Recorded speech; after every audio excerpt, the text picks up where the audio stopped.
Assalamualaikum warahmatullahi wabarakatuh. Selamat bertemu kembali dengan Bapak pada hari ini. Kita akan mempelajari tentang pelajaran PKN. Pada pertemuan yang lalu kita telah mempelajari pengalaman sikap Pancasila atau nilai-nilai Pancasila, sila ke-1 dan sila kedua yang berhubungan dengan tumbuhan sahabatku. Nah, pada pertemuan yang akan kita bahas adalah tentang sikap dan pengalaman kita yang sesuai dengan sila ketiga, keempat, dan kelima. Kita sebagai warga negara Indonesia mempunyai kewajiban melestarikan lingkungan yang ada di wilayah Negara Kesatuan Republik Indonesia. Walau bagaimanapun, kekayaan alam Indonesia ini perlu kita lestarikan. Sikap kita tidak boleh semena-mena terhadap penggunaan kekayaan alam dan lingkungan yang ada di wilayah Negara Kesatuan Republik Indonesia. Karena bumi dan air dan kekayaan alam yang terkandung di dalamnya dikuasai negara dan dipergunakan untuk sebesar-besarnya kemakmuran rakyat. Ini tertuang di dalam Undang-Undang Dasar 1945 pada pasal 33 ayat ketiga.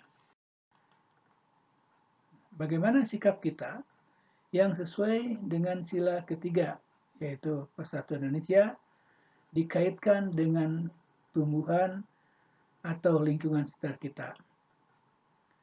Nah, nilai-nilai dari Persatuan Indonesia itu misalnya menjaga kekayaan alam Indonesia.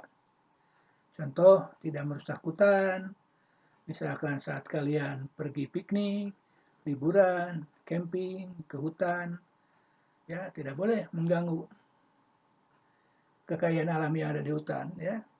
Menebang pohon sembarangan, apalagi membakar hutan tidak boleh. Kemudian menangkap ikan tidak boleh menggunakan terumbu karang.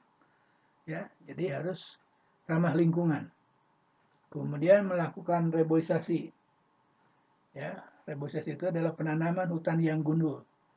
Menanam kembali hutan yang gundul akibat kemarau panjang, kebakaran hutan, akibat penambangan hutan secara liar. Nah, itu kita tanami lagi, ya, karena hutan itu akan menghasilkan banyak sekali manfaatnya kepada kita apabila hutan itu lebat. Kemudian mencintai alam Indonesia. Contohnya tidak merusak pohon dengan cara ditoreh oleh pisau, tidak melakukan pembakaran, ya, dan lain sebagainya. Mencintai betul-betul mencintai alam Indonesia, ya, sehingga punya tertanam nilai-nilai memiliki.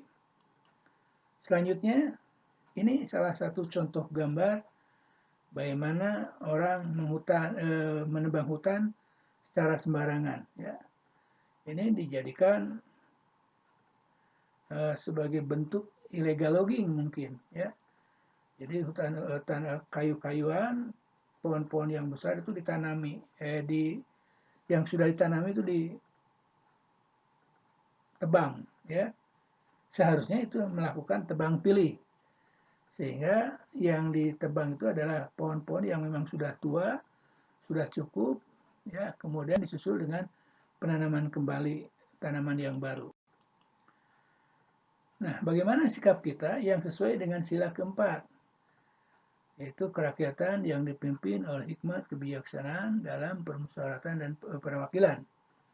Nah, dikaitkan dengan tumbuhan atau lingkungan sekitar kita.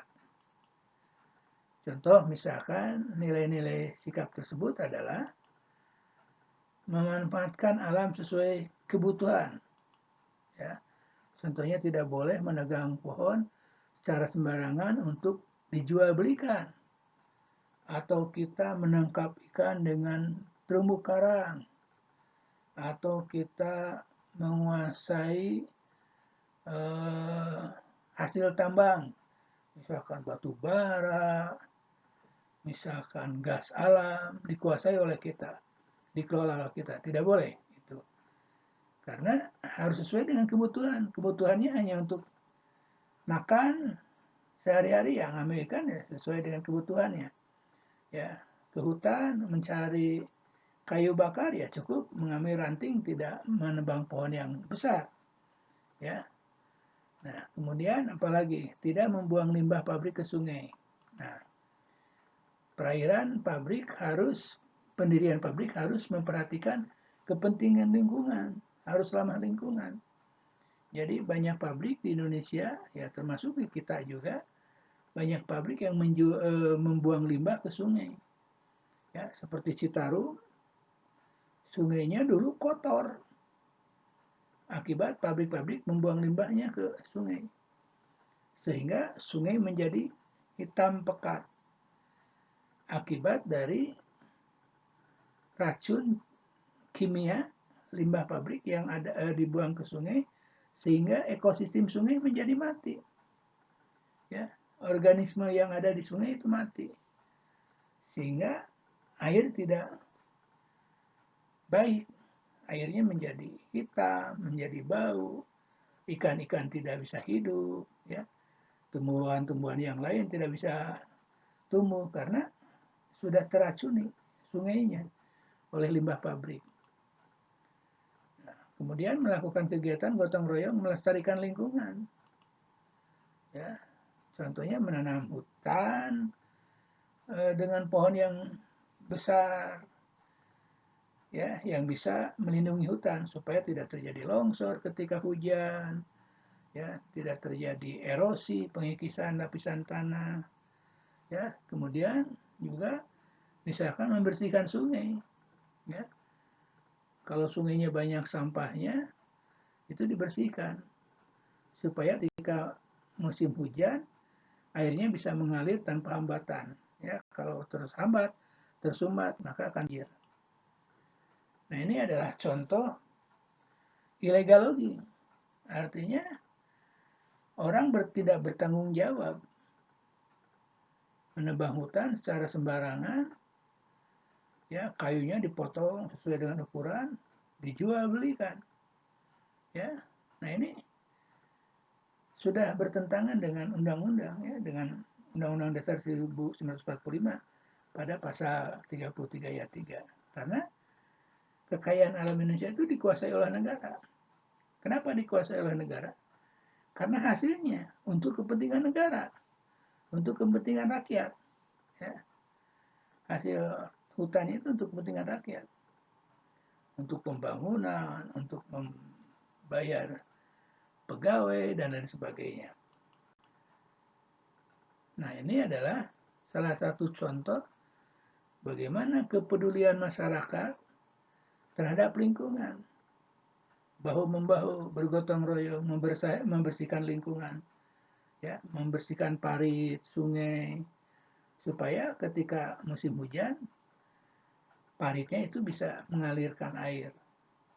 Kalau tersumbat itu akan banjir, airnya akan menutup jalan. Nah, ini kepedulian ini harus dilakukan oleh kalian sebagai siswa, bagaimana punya peran aktif di lingkungan masyarakat. Ketika Bapak RT, Bapak RW mengadakan kerja bakti, nah kalian harus mengambil peran.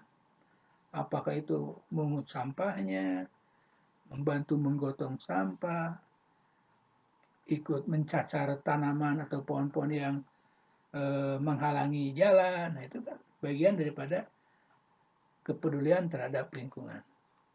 Nah, selanjutnya adalah bagaimana sikap kita yang sesuai dengan sila kelima Pancasila, yaitu keadilan sosial bagi seluruh rakyat Indonesia, jika dikaitkan dengan tumbuhan atau lingkungan sekitar kita.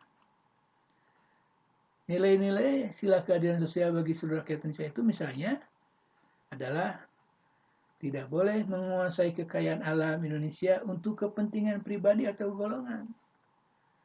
Contoh misalkan kalian punya tanah yang cukup luas, kebetulan digali, menghasilkan sumber tambang. Ya, apakah itu misalkan minyak bumi, misalkan, atau ada kandungan emas, dikuasai oleh sendiri, itu sebetulnya tidak boleh. Jadi harus dikembalikan kepada negara dulu. Nah, karena bisa menimbulkan bahaya juga bagi rakyat yang menguasai kekayaannya sendiri. Nah, tidak boleh untuk kepentingan pribadi atau golongan. Contohnya adalah membangun perkebunan, ya. Jadi membangun perkebunan, perumahan dengan cara membakar hutan, ya. Mau mendirikan perkebunan, membuka lahan baru dengan cara hutan dibakar, itu tidak boleh, ya. Atau mendirikan perumahan, ya, itu dengan cara membakar, menebang hutan secara sembarangan, itu tidak boleh. Nah, kemudian kekayaan alam Indonesia untuk kemakmuran rakyat Indonesia, contohnya hasil hutan, hasil perkebunan, kekayaan hayati, hasil tambang, seluruhnya dikuasai oleh negara untuk dimanfaatkan sebesar-besarnya untuk kemakmuran rakyat. Hasil hutannya dikelola oleh negara, ya, negara ekspor hasilnya untuk kesejahteraan rakyat, ya, membangun jalan, membangun sekolah, membangun sarana pendidikan, membayar gaji pegawai, dan lain sebagainya, termasuk hasil tambang, kekayaan hayati lainnya. Itu sebesar-besarnya akan diberikan kepada kesejahteraan rakyat. Nah, ini adalah contoh lukisan bagaimana masyarakat memanfaatkan hasil bercocok tanam. Ya, ini menunjukkan bahwa kebutuhannya ya seperti ini. Jadi tidak terlalu banyak, tidak terlalu besar, ya. Kebutuhannya hanya untuk jual beli, ya. Yang bisa menanam, kemudian menjual, kemudian yang tidak bisa bercocok tanam, hanya bisa membeli dan lain sebagainya. Ini menunjukkan bahwa kekayaan alam Indonesia itu sangat besar. Hasil perkebunan, hasil palawija, ya, ditanam, dikelola oleh sendiri, untuk kebutuhan sendiri, tidak terlalu besar-besaran. Nah, ini menunjukkan ada rasa keadilan bagi seluruh rakyat Indonesia. Nah, sekarang tugasnya adalah tuliskan 3 contoh sikap kita terhadap tumbuhan dan lingkungan sekitar yang sesuai dengan sila ketiga Persatuan Indonesia. Nah, silakan contoh yang lain. Cari contoh yang lain yang tidak sama dengan paparan yang tadi, ya. Kemudian tuliskan 3 contoh lagi yang sesuai dengan sila keempat kerakyatan yang dipimpin oleh hikmat, kebijaksanaan dalam permusyawaratan perwakilan, ya. Ketiga contoh itu tidak boleh sama dengan paparan yang sudah disampaikan. Jadi silakan kalian gali sendiri. Yang ada di sekitar kalian lah, di sekitar lingkungan rumah, lingkungan sekolah, lingkungan RT, RW, ya, yang bisa kalian tuangkan. Yang ketiga, tuliskan 3 contoh sikap kita terhadap tumbuhan dan lingkungan sekitar yang sesuai dengan sila ketiga keadilan sosial bagi sila kelima keadilan sosial bagi seluruh rakyat Indonesia. Ya, tentunya ini juga sama, tidak boleh sama dengan paparan yang sudah disampaikan. Silahkan kalian gali sendiri, ya. Nah, tugas ini silahkan tulis ke dalam kertas HPS, kemudian disampaikan kepada guru pembimbing, dan lampirannya disimpan untuk dilaporkan. Demikian pertemuan kali ini yang bisa kita sampaikan, kita bahas. Kalian adalah sebagai generasi muda, generasi penerus bangsa, harus bisa menanamkan rasa cinta terhadap Negara Kesatuan Republik Indonesia. Bagaimana kalian mencintai negara Indonesia ini dengan melindungi, memanfaatkan sesuai dengan kebutuhan kekayaan alam Indonesia. Selamat bekerja, semoga sukses. Wassalamualaikum warahmatullahi wabarakatuh. Jadilah insan yang jujur dan dicintai.